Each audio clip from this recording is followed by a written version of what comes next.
Well, good morning and welcome to our next panel where we are going to discuss some of the urban and rural divide issues in the state legislature. Texas actually has the largest rural population of any state in the nation. We also have the second largest urban population of any state in the nation. We're second only to California, but about 7 in 10 Texans live in what we call the urban triangle. That's that triangle between Dallas and San Antonio and Houston. And there are actually more people living in Harris County than live in all of the rural areas combined. So we have a really unique kind of combination going on in Texas, but of course, Texas is unique in so many ways. But as we try to solve some of the policy issues, whether it's healthcare, education, infrastructure, and so forth, sometimes we have a conflict between the needs of the rural communities and the urban communities. And we're going to talk a little bit today about, how we resolve those issues. We have also sometimes speculated that perhaps the urban-rural divide in the Texas legislature is more significant than the party divide between Democrats and Republicans. So we'll explore that a little bit as well. So today's panel, we have some folks from all over the state. Immediately here to my left, we have Representative Shelby Slawson, who is from one of the smaller rural districts. I think your county is, about 45,000 people, if that's correct. And then, of course, Donna Howard, who is from Austin, Travis County, a little bit more in between there, in comparison to Houston, Harris County, where Representative Mano DeAyala represents Harris County with nearly 5 million people and the largest urban center in the state of Texas. So welcome to our panelists today. So what we're going to start with is just kind of a general question, spinning off that whole idea of this urban-rural divide. And I'd like to know where you see it most consistently in our policy debates. And do you think it is more of a factor than the partisan divide in the state legislature? So we'll start with Representative Slawson.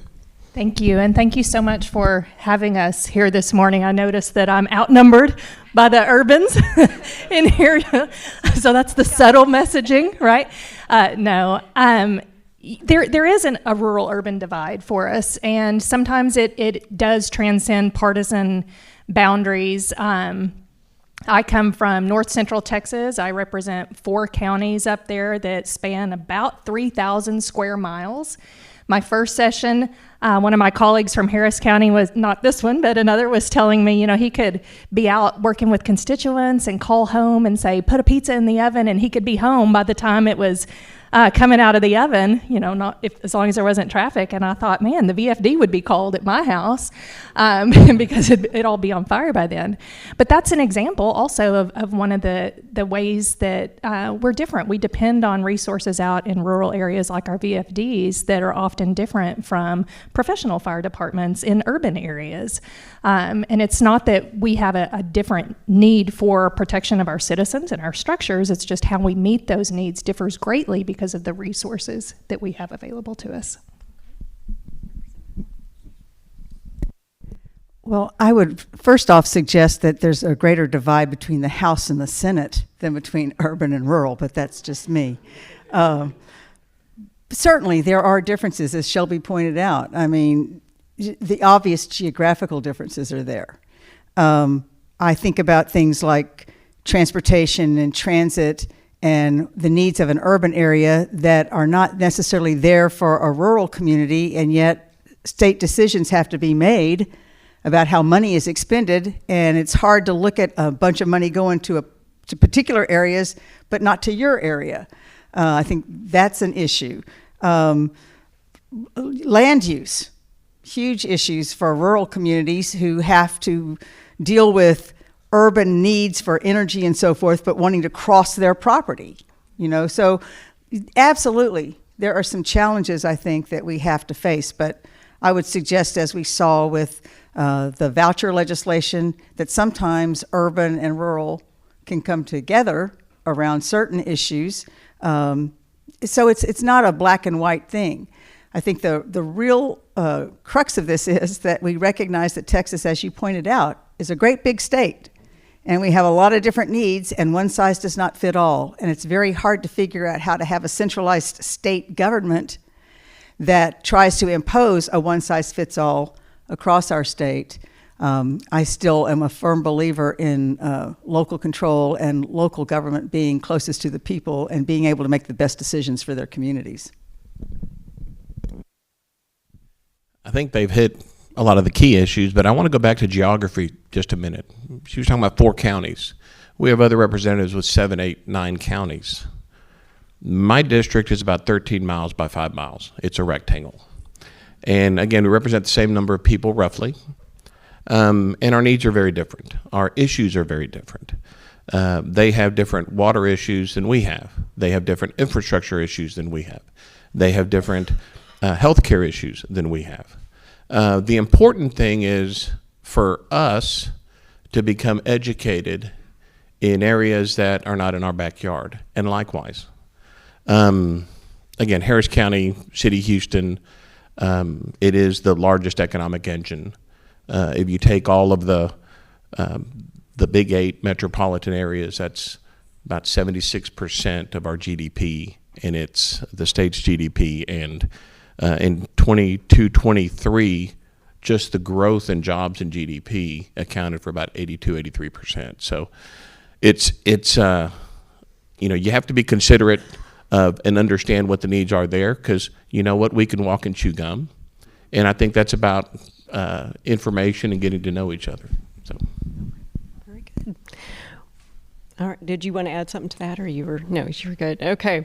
We're gonna start with one of the topics that is on everybody's mind. Of course, we're talking about school choice, and I'm going to direct this question to Representative Slawson.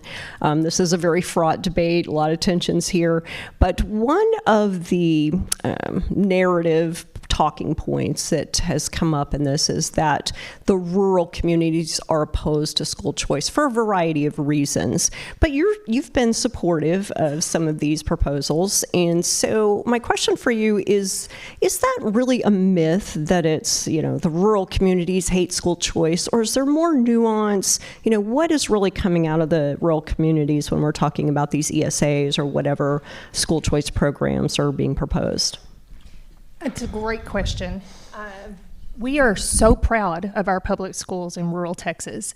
Our identities in our communities are often wrapped around that school. I'm a product of Stephenville ISD. That's where my girls are today learning. And yet, as proud as we are, we have concerns about what opportunities kids have in other parts of the state. So even back in March of 2024, in our primary cycle, we saw just over 76% of our voters voting for an ESA proposal. And that's 2 years after we'd had that identical ballot measure that had also passed. And that's, in my district, it was like 28,000 people that showed up to vote for that. So it was not an inconsequential number of people weighing in. The devil is in the details. And that's what I hear consistently everywhere I go in district, is wanting to make sure that our public schools are still able to function the way that we expect them to, while providing opportunities for families who want to make another decision to be able to do that. There are some key hallmarks in a bill that we're looking for the next time one comes out. There were important things last time. A funding floor was very important for the rural district. As you know, that bill was a combination of public school funding and ESAs last time. Haven't seen the House bill yet, unless it was filed since we walked our happy selves down here. So I don't know what it'll look like this go around, but there are some things that my district has a very sharp eye for and will be looking for. So you think some of those objections can be overcome, and as far as the concerns of these rural communities when they say, this is going to really decimate our local public school system? Well, I think the unknown is the most difficult thing. When we don't know what is that bill going to look like, it's very concerning. So once we have a draft in front of us and we can start evaluating what impact does this have on the 4 counties out in north central Texas and the 31 ISDs that I represent, then we can start identifying where the places are that we might want to see changes made to it, or amendments or bracketing or whatever we may need to do to ensure that we help not harm.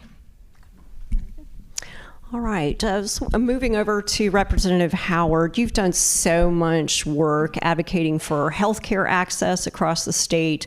And when we look at healthcare access, there are some really significant differences in what can be delivered in a rural setting versus an urban setting. So, where do you see some one-size-fits-all solutions, and where do you see some differentiation based on that population density and just the availability of resources and facilities in some of the rural areas? What do you see there?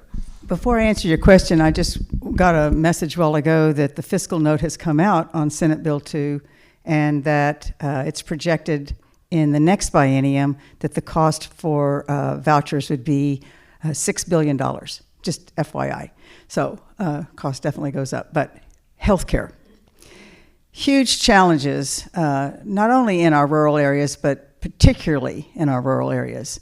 I focus a lot on women's health care, and the fact is that over half of the counties in Texas are rural healthcare deserts, have no providers, have no facilities. When women get pregnant, need health care, need even eventually a delivery, there's no place to go without traveling hundreds of miles to access care. And what that oftentimes means is that they don't seek care that they need. They don't get the care that they need. They're not monitored with their potentially pregnant-related complications, which means the outcomes are such that we have one of the highest rates of maternal mortality and morbidity in the country. So we know that a lot of our rural hospitals have had to close, and that a lot of that, even when they're open, they've had to shut down their labor and delivery units because those are the most expensive units to have. So what do we do about that? Well, there was a recent study done that was led by Texas A&M's rural program that involved about 40 different organizations that tried to analyze this and come up with some recommendations of how we could address it. And we're in the process of going through that and trying to come up with legislation that we think will help address some of that. But part of it has to do with reimbursement rates. Right now we have a hard time attracting physicians because our medication reimbursement rates are so low, and the legislature sets those. And right now, I don't know what the current number is. The last number I saw was that only about 30% of the physicians in Texas are willing to take Medicaid patients because they can't cover their costs. We also have had session after session efforts to expand full practice authority to advanced practice nurses. That has not been successful. Many of us believe that could have an impact on increasing the number of providers in the rural communities. There is a little bit of movement happening this time, some discussions about coming up with some compromise, and maybe we will see some effort there. But really it's about getting the providers there, making sure that we're investing in our tuition reimbursement programs, making sure that we're including rotations of our physicians and others into rural communities where they might find that it's a place they want to live and raise a family and stay. So a lot of it has to do with getting the providers there, getting the facilities there. Last session, the legislature appropriated funding for, seven mobile health clinics to be able to take healthcare into the rural communities. And this budget that's been proposed recently increases that by 3 so that we can go into even more communities. So looking at any innovative thing that we can do, because we've got to make sure that we provide access to healthcare to all Texans, no matter where they live. And the geographic barriers have been really significant. So that's what I would say about that. Fair enough. Okay, before I pick on Representative DeAyala, I just want to fully disclose, I also live in Harris County. So, I share some of your joy and burdens of living in the state's most populous county. But so many times we see Harris County sometimes as exhibited as the poster child for bad behavior when we are at some of these committee hearings. And, sometimes we see some targeted solutions. So, for example, last session, we passed a state law that forced Harris County to abandon their elections administrator and return to elections management to some elected officials. So we see some of these things happening. Is this a fair way to manage what's happening in Harris County?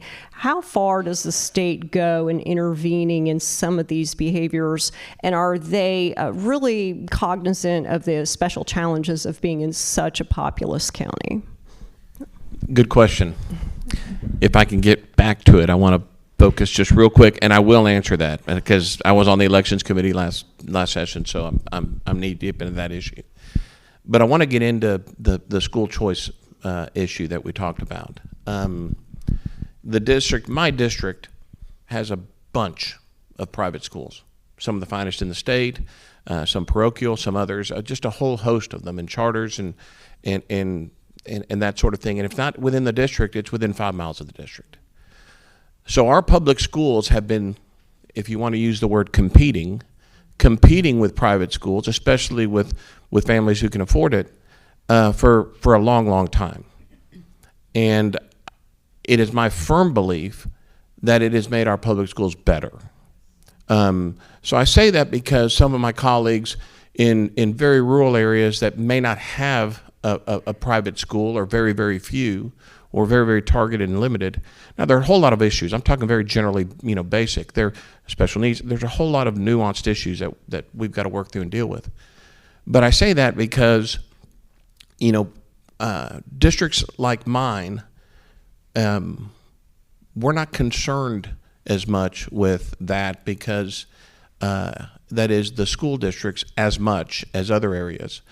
Because we see it. It's not foreign. It's not new. It's not something that you haven't seen or dealt with. So I just wanted to make that distinction because that's some of the differences that we have with some of my rural colleagues that they don't see kind of what we see. So put that aside for a moment. Back to the joke I made is in elections committee is we have 254 counties, and Harris County sucked up about 80% of the oxygen in our committee.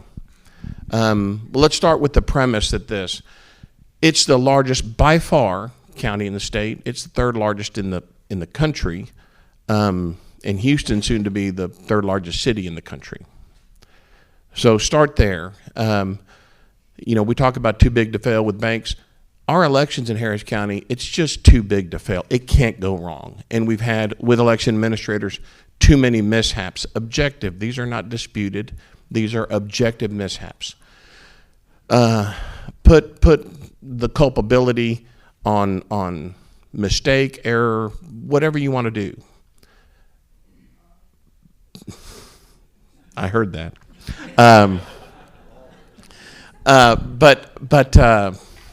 But the problem is, it was a problem. What we did, and that is going back to what we had done for decades before and just 6 years prior, is give that power to the elected person that the people elected.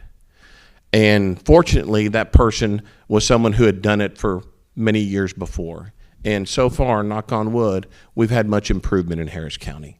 So that problem needed some fixing.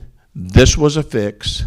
I commend Senator Betancourt for leading the fight on that because our elections in Harris County have been much improved. We're not running out of paper and all that stuff. So anyways, I hope that answered your question.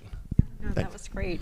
I am going to... May I just briefly? This is a perfect example of a topical area that distinguishes rural and urban. I have election administrators who are very concerned about moving away from a countywide voting system to precinct level because we lack just the people to man the polls. And they're very concerned that if those bills move forward, that we find a way to bracket and protect our smaller counties to be able to continue to conduct our elections. And that's what exactly you're talking about, the Harris County incubator of ideas and the real life consequences out in rural Texas. And let me just say, I mean, that's to me why we can't have one size fits all to a lot of the policies that we try to impose across the entire state based on a particular community's needs.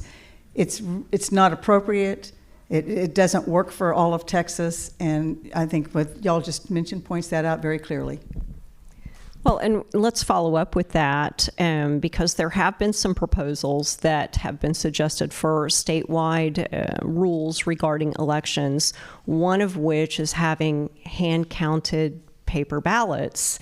From Harris County's perspective, how do you respond? How do you explain? And for those who don't know, explain what the problem is, if you can, if it's not obvious. If you want election results anytime soon, going solely to paper ballots, I think is a disservice to the state. That's my personal preference. Having the paper and machines, you've got belts and suspenders, and you've got accountability. And I think Harris County has 2.4 million registered voters as far as we know at this point. So it's, a special challenge there. You brought up the countywide voting centers. We also have countywide voting centers, but another proposal is returning to that precinct level voting. So you have to report to your precinct. Again, is this impractical for a county your size? And you're also saying in the rural areas it could be a problem because of the staffing challenges that you have, which we have staffing challenges also in Harris County. So, okay. All right, we'll move along. I'll come back to you, DeAyala, in a few minutes on a couple of other questions for Harris County. But I want to go to Representative Slawson and talk a little bit about the infrastructure challenges. I know that we're going to talk in another panel session about water challenges. I don't know if that's an issue for your area, but we also look in our part of the state in the southeast, flood mitigation. And a lot of the projects that need to be created to comply or combat these issues, they come with a pretty high price tag. So you've got, Liberty County versus Harris County, and what kind of tax base do they have to locally fund things? Do you pronounce it Erath County, where you're from? Erath County versus Tarrant County, for example. Do you think that state lawmakers are doing enough to support those kinds of projects in the rural areas? Do they need to do more? Do you need to make a better case to the rest of the state that those kinds of things need to be funded? Water is a issue that should unite all of us, concerns across the board, urban, rural, especially as our population grows. I think one of the ways that our concerns are different in rural Texas is as we see developments, they're usually in our extraterritorial jurisdictions. And these developments are then dropping wells, and we've got to make sure that we're spaced appropriately so that none of the wells are failing, and that doesn't always happen with development. And we have some perhaps not so scrupulous developers that have been partitioning off land without adequate water resources, and then we have landowners that are unfamiliar with how Texas works, and they're very frustrated to discover they can't just drop a well, or the county's not going to curb and pave roads out to where they're at. But water is absolutely should be a focus issue of this session. I don't know exactly what the right answers are at a statewide level. I do think that we need to invest more resources in it because it's one of the core functions of government that I think that we should be focusing on. Did you have something to add, Representative Howard? Absolutely. Yes. I'm recalling, for one thing, give you an example of urban-rural recognition of the issue around water. Going back to probably 2007, after I was pretty much first here, there was a debate on the floor about water from East Texas, a reservoir there, Dallas area wanting to tap into that water and bring it to Dallas. And I clearly remember listening to the debate on the floor and having those from the Dallas area talk about their needs for water, and a particular East Texas rep getting up there and saying, you know, you guys want to water your lawns? My people understand where the water comes from, and we know when to turn the faucet off. And it was like, wow, aha, I get it. And I do think that we can have these conversations and recognize the needs across all urban, suburban, rural areas. And right now, Texas as a whole has severe water issues. Whether it's in the urban area or the rural area, the aging infrastructure that has to be addressed, the pipes that have to be replaced, getting water transmitted from one part of the state to another part of the state, desalination, all kinds of things that we need to be doing. And I think Senator Perry should be applauded for how he's put a lot of this together. There's more things I'd like to see in that, but the fact is we're looking at it on a statewide basis, and it affects all of us. And I want to say about the funding of it, it's going to be billions and billions and billions of dollars over years that we have to invest in this if we want to have water in the future that we need for our drinking water, for our communities, but we also need for our businesses. We need it for energy. The energy grid is dependent upon water. So what I have proposed, and I have filed a bill, is to look at our Economic Stabilization Fund, which is also called the Rainy Day Fund. In this case, maybe we'll call it the Drought Fund. But it is about to hit the cap. And so in this session, in this biennium that we're coming up upon and getting a budget for, we will no longer be able to transfer certain amounts of dollars into the Rainy Day Fund. It will fall back into GR, where we have a spending cap, by the way. What I have proposed is we take any of that excess funding that would spill over out of the ESF and create a water fund similar to our state highway fund. It is projected that this November, I don't know if the comptroller talked about this in his panel, but this November, I think it's about $500 million that will spill back. In the next 2 years, it's about $2.5 billion each of those years. We could put that money into a fund, seed it with other money too as well. I'd like to see even more of the ESF be used on this, because this is what the Rainy Day Fund is supposed to be for. One-time investments in infrastructure. Is the rating houses look at that. So however we end up doing it, we have got to find a huge source of revenue that we can count on to continually be there and to continue to get more funding, just like the State Highway Fund does, if we want to have the infrastructure we need to support the economy that we are counting on here in this state. Did you want to add to that?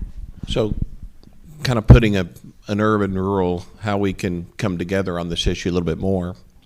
The City of Houston Water, which supplies more than just the City of Houston,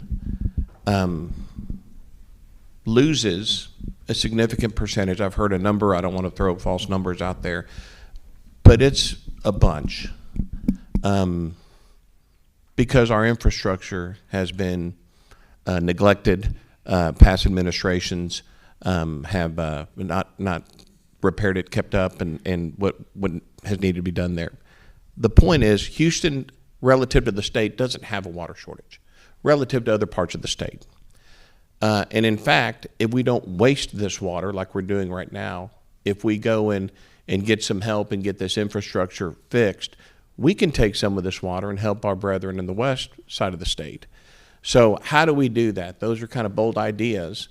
And what makes sense? What is a win-win for the state and the city to do that, to help Texas? It seems to me like that's some of the lower hanging fruit of the overall water problems that we're having in the state.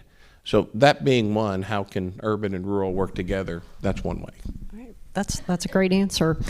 Okay, let's go back and talk a little bit about Harris County again. And Harris County has some peculiar institutions, if you will, some unique structures.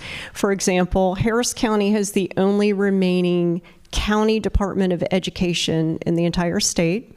Even though the ISDs run the schools, it has developed some purposes that keep it going, and it collects tax revenues. We also have the only county-managed flood control district in the state, the only one that's delineated by those county lines and is operated by appointees of the Harris County Commissioners Court. Lawmakers have in the past tried to abolish that Department of Education. I believe there is still a proposal that is coming back this session to look at ways to restructure that flood control district. Is this an area where state lawmakers need to better scrutinize what's happening in Harris County and perhaps some of the other urban counties?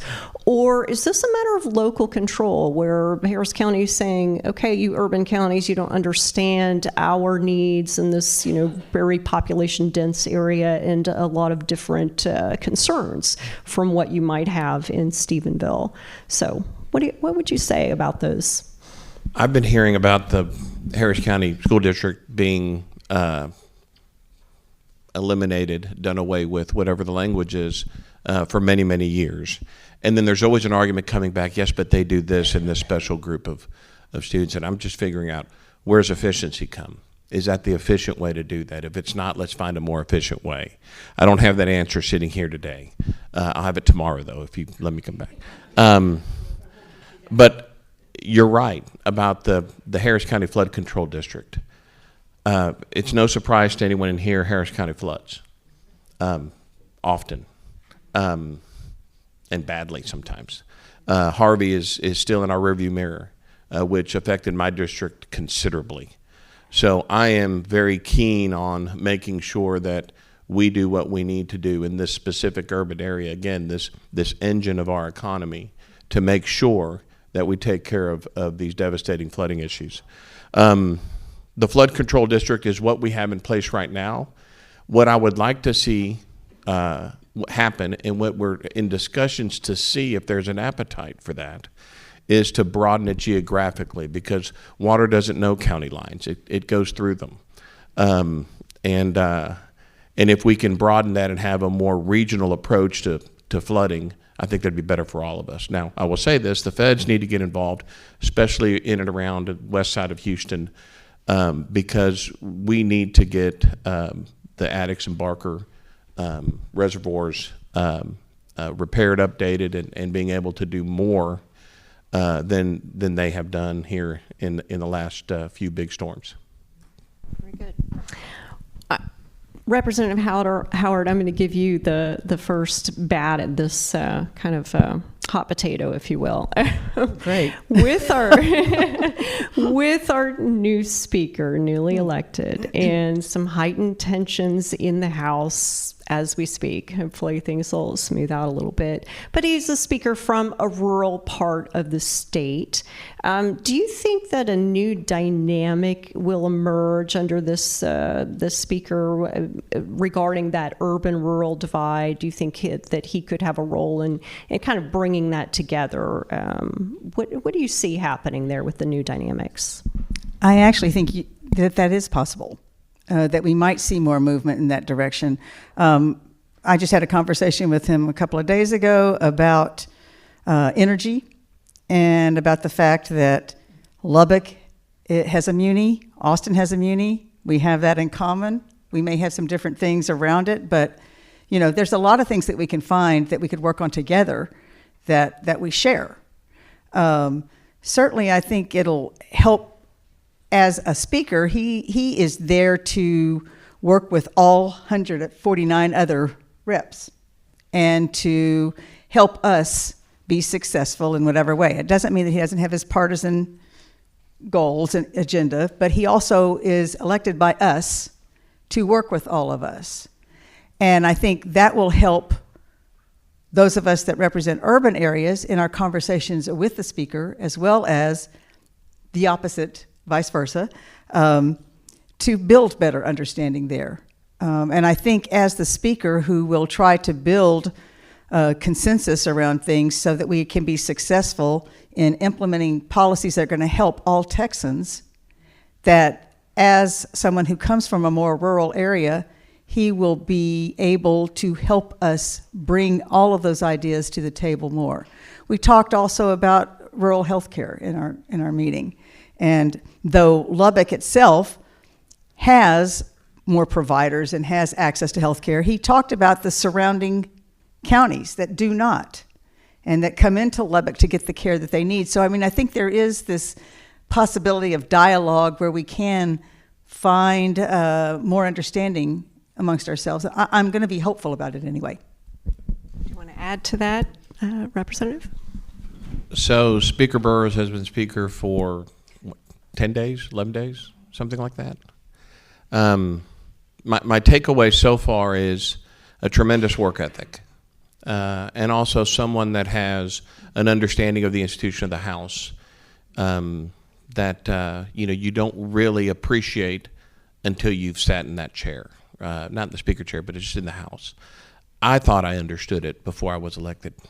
I had no idea. So first and foremost, what I see is a tremendous work ethic and an availability, accessibility. Go see him anytime you want. Go talk to him anytime you want. His door's open. Those are two really good signs. So I'm very optimistic for this session. Very good. Representative. I'll tag in on that. I love that somebody from rural Texas is at the speaker's dais, because we do have a different set of issues out there. I know one of the things that we deal with every single year are wildfires and the sharing of resources across our counties with our VFDs scrambling in every single direction. And up in the Panhandle, as y'all know, last year there was a massive fire up there, and the issues that develop out of that and the solutions that we're searching for are very important to the communities that I serve. So having somebody who understands agriculture, who understands not just the water issues, our energy resources out in our area, and the law enforcement and the VFDs are such a critical component to those. So I do very much love that there is someone in that chair who understands those things that are important to my people. Excellent. Well, we have just a few more minutes. So what I wanted to finish up with is give you each an opportunity to say what you'd like for your colleagues to know about your specific district as we get into the policy debates of this session. We'll start with Representative DeAyala. Well, West Houston, the energy corridor, I think that's the first thing that stands out. It is a very diverse district. Like I said, it's small geographically, but it is, from voting population, it's slightly leaning Republican, but it's a very diverse group, both ethnically and politically. So it's just a kind of that melting pot, I guess, of our state, represented in that district. So that district is also a community of families that like to come back and raise their children there where they grew up.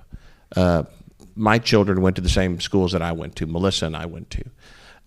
It's that kind of a community. But our needs, again, are more urban, like we've been talking about all day, but our needs are really more, we're looking at infrastructure, we're looking at flooding, we're looking at public safety, we're looking at reduction in property taxes. There's so many people now retiring that are getting taxed out of their homes.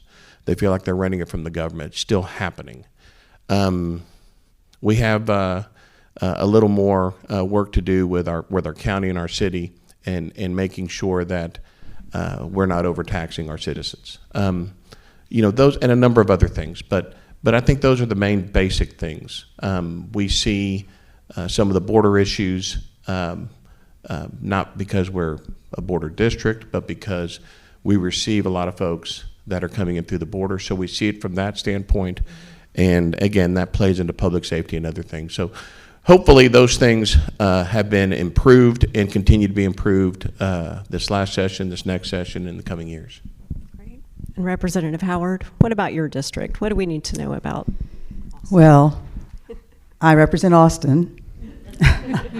Also Westlake and Rollingwood. But I guess the main message is to recognize the tremendous contributions that the Austin area provides to our economy, to our state, and let us have some local decision-making without making us Washington, D.C. of Texas. The fact is that the electoral process works, and I'll give you an example.